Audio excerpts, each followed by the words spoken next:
Basically এটা ছিল চাঁদ রাতের ব্লগ। আর ওই দিন লাঞ্চে মেনুটা একদমই সিম্পল রেখেছিলাম, যেহেতু সামনে কোরবানি ঈদ, সেহেতু টানা কয়দিন একভাবে মাংস, পোলাও, বিরিয়ানির উপরেই থাকা লাগবে, তাই ভাবলাম আজকে একদম সিম্পল কিছু খাওয়া দাওয়া করি।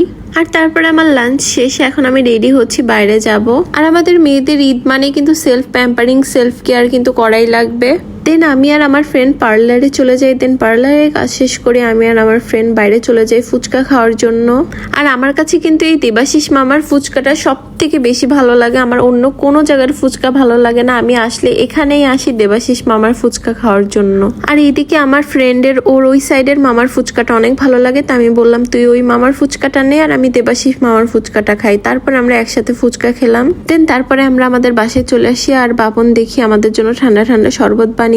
খুবই কম সময়ের মধ্যে আমাদের জন্য সব নাস্তার অ্যারেঞ্জমেন্ট করেছে। দেন আমরা ওগুলো খেয়ে কোনো রকম তাড়াতাড়ি করে আমাদের ফ্রেন্ডের বাসায় চলে আসি মেহেদি পড়ার জন্য।